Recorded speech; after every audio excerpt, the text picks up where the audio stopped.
So I am KB with Nerdophiles. So lovely to see you again. You too.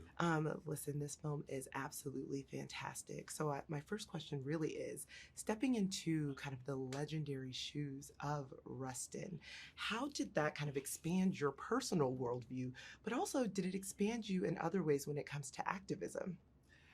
It did. It has to, I think. You can't take on the role of one of the greatest organizers that has ever lived without it hopefully inspiring something in you. And I knew that I had to lead this film, and I wanted to lead it with the spirit of Rustin. I wanted to lead it joyfully, lovingly, which is in my research that's where he led. He came from love in every single way. And so I knew I could lead with love every single day. That I was tasked with that, 14-hour days, and I had to keep my energy and keep that going to make sure that everyone understood at the center was this man's mission, and not only Rustin's mission, but the mission of these other unsung heroes like Ella Baker or a Philip Randolph. You know what I mean? Mm-hmm. So I think that it did affect me. And I think I've always had that activist spirit. I think there's no way possible walking around in this skin that I could not take part in some way. I've never been noisy in that way, though. I feel like my work is always done. I would say like how Ralph Ellison say he would write, and his writing was his activism. Mm-hmm. He wasn't like Baldwin, who wrote and was vocal and debate and things like that. And mine was sort of like receded. I'm like, you can tell by the work that I do and how I do it that that's what I believe, and that's how I can move the needle. We can do it.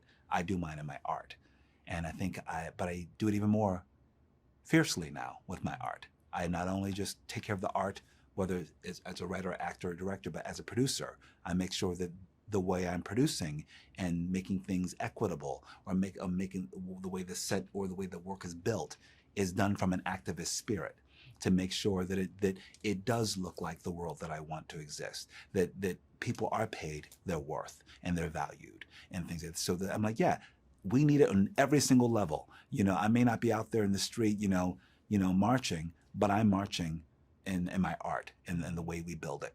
Yeah. And even in the boardrooms, In the boardrooms as well. Scenes. We need it in every single way. We need activism, and activism doesn't have to look one way or another. And that's what I learned by playing Rustin. It can be subtle and it can be soft, I love that. And so for audiences who are going to be introduced to Rustin for the very first time, maybe through this film, what is it that you really hope that they kind of take away from his life and his legacy?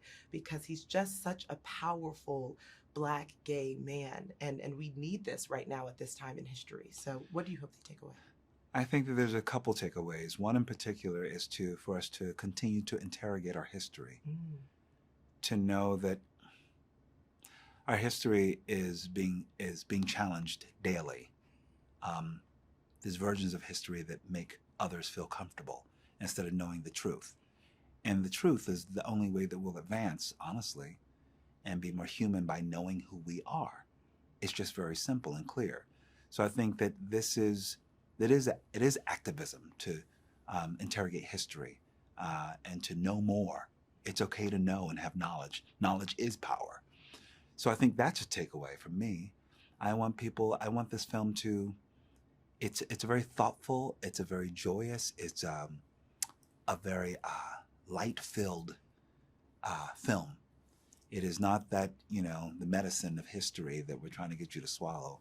We're saying, no, this is your history, and it's joyful to watch this man who was in the shadows of history being brought to light, and to see his impact, to see the mind and soul and spirit of an openly gay man in the 1960s who organized the greatest, largest peaceful protest ever, in 7 weeks.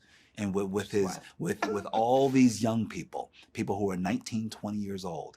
So for me, it lets the viewer say, hey, I want to ignite that spirit in you, that you can make this world the way you want it to be. And you have power. You're not powerless. Don't let them, the ubiquitous them, tell you don't have power. Own your power. That's exactly what's at the top of that poster, and that's exactly what we mean. But own your power. Own your power as a woman, as a young man, as a one of the LGBTQIA plus communities.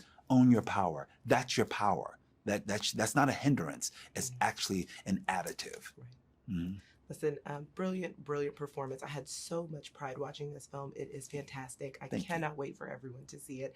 And just thank you so much for taking the time to chat with Nerdophiles. Really appreciate it. You're very welcome.